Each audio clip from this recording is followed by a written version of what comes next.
University.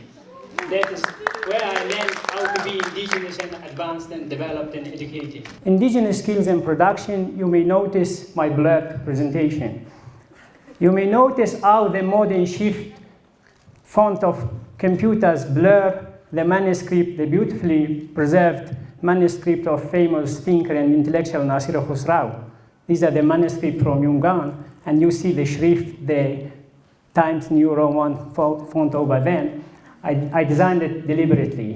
Why I designed it? With the introduction of modern printing and education, or mass printing, with the introduction of press culture, traditions, the beautiful tradition of writing, scribing, kotabi in Tajik language or in Arabic, has almost disappeared, at least in our part of the world, in Central Asia and the former Soviet Union.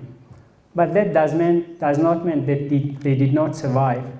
They became extinct, they were marginalized, but they survived.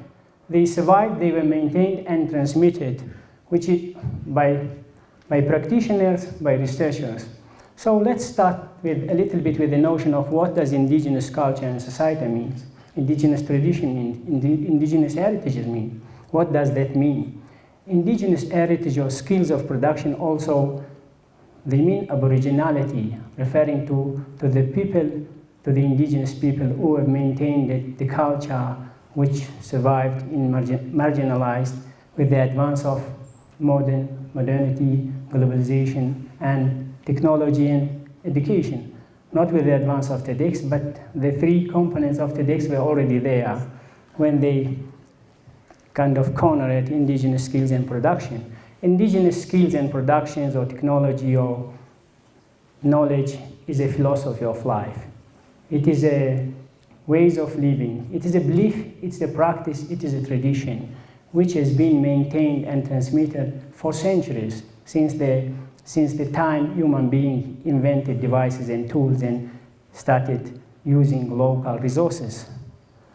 Indigenous tradition and practice, they can refer to daily rituals starting from birth to death or rite the passage.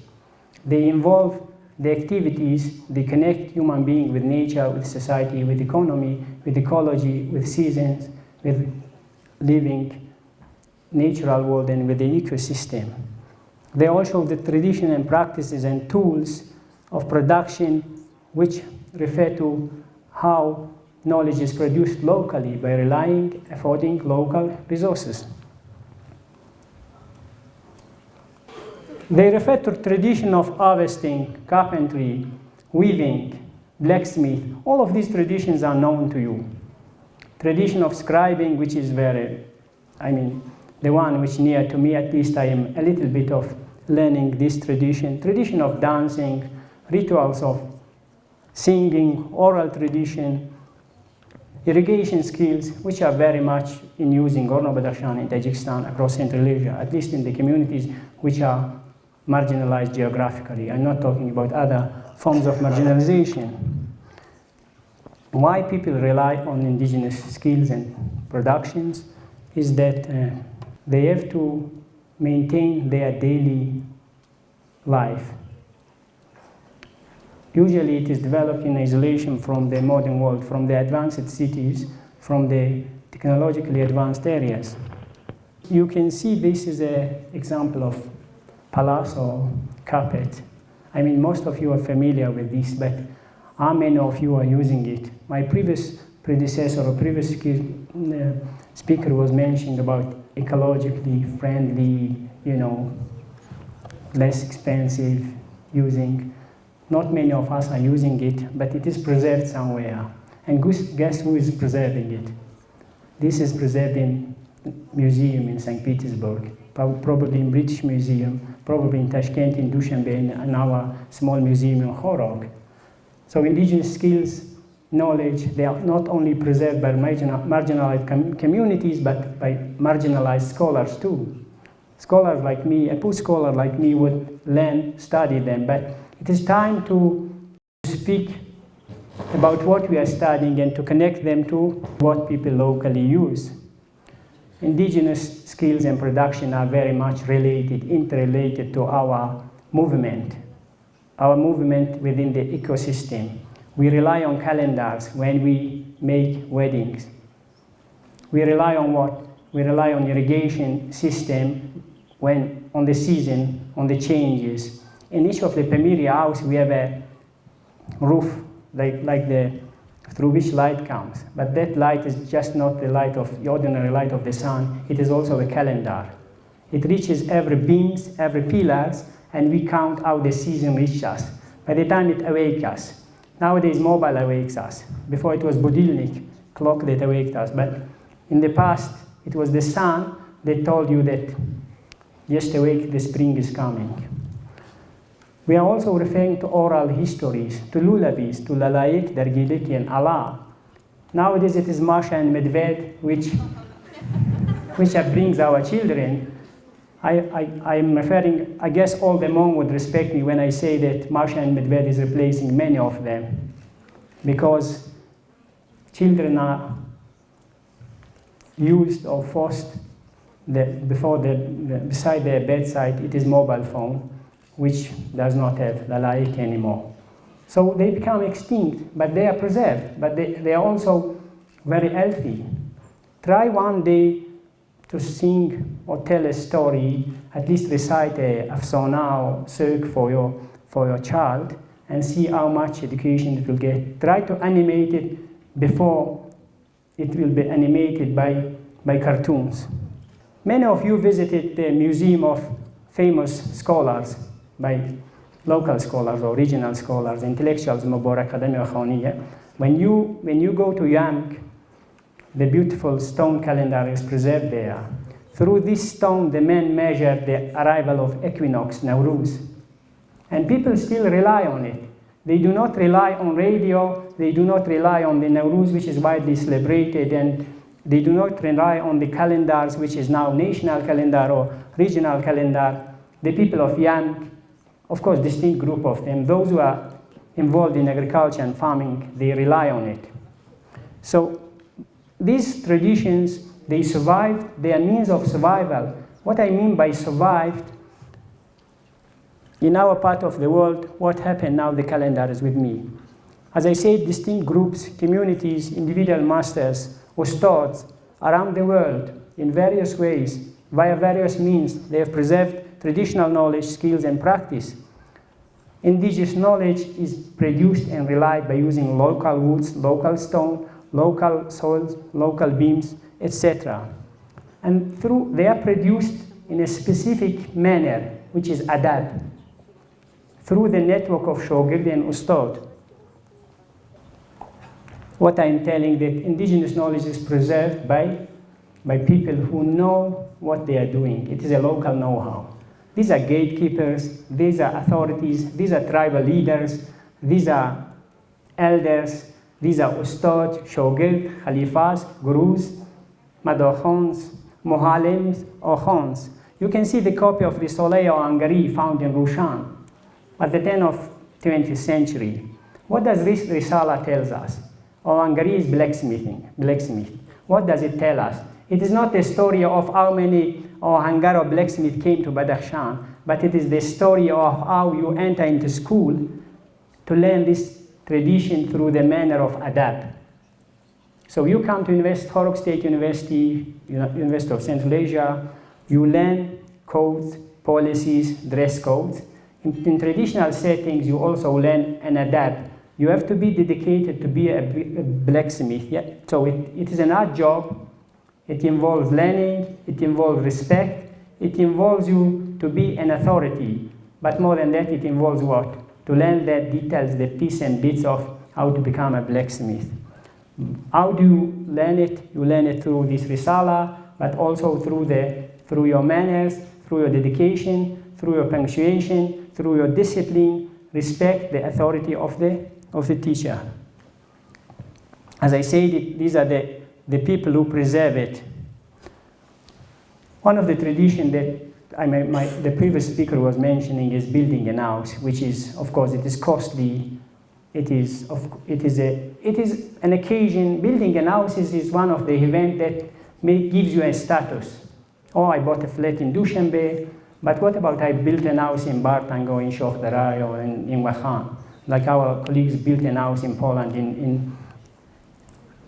I mean, instead of collecting money, looking to your finance, taking loan, these days you can utilize resources and skills and build a beautiful house like this, and which is very decorative, which is a skill in itself, decoration, and it is also the decoration and the orientation and also the light that comes through this.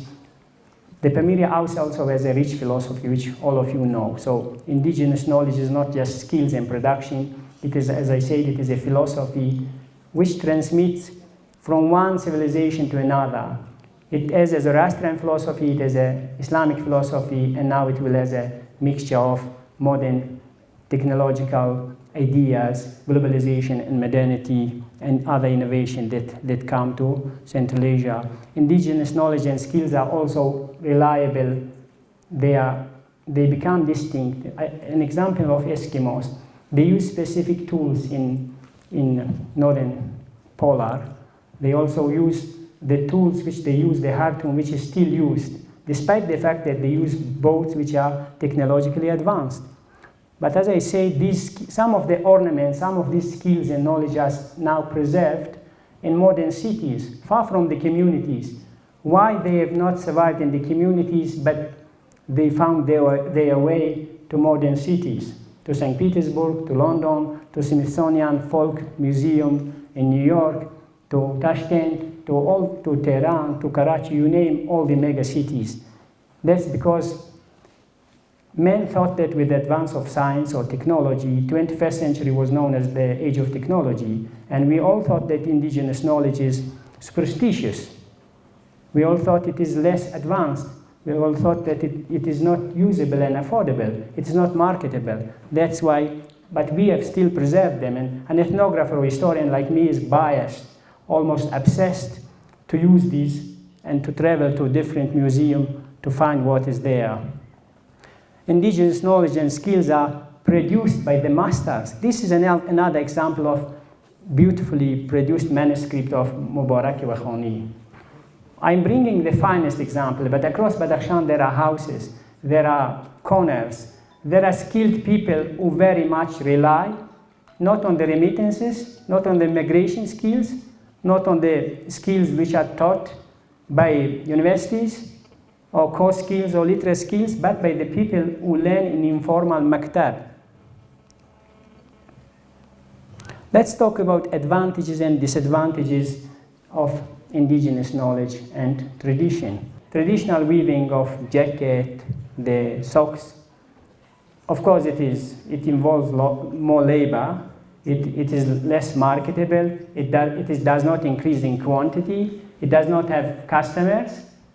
These are the disadvantages. What is advantages? You use cheap resources. You don't buy color from Dushanbe or from China or from somewhere else. You just produce it within certain village by using woods and other things, and you mix them in salts, and you also use your own resources, your own herb and your own kettles, and you produce it. The same with kettles. But so in this case, it does not advantage for people in terms of quantity, in terms of quality. If many of you have pain in your feet and in your body, you just try to wear. It is proved. I'm not a doctor, but it is proved. I can say that you can use these locally produced socks and jackets, and of course you can also use the locally produced carpets, which are much more affordable, and you can use them. So but the disadvantage, they are not connected to global market. They also disappear. They become extinct, like we become extinct, like our languages, our culture, our dance, our rituals. With the intrusion of technology, modernity, globalization, they also become extinct. But we need to preserve them. Why I am obsessed with studying, exploring indigenous knowledge? Why I'm standing today in front of scholars and students to stress it? Because in the Pamirs, in the marginalized areas, geographically, culturally, politically, socially, economically, you name this, all the indigenous communities, by their fate or by their destiny, they live in the areas which are far from advanced centers. So why we are today talking too much about them, that these are preserved by scholars. Scholars study them. Scholars write doctoral dissertation on them. They write monographs. They publish them.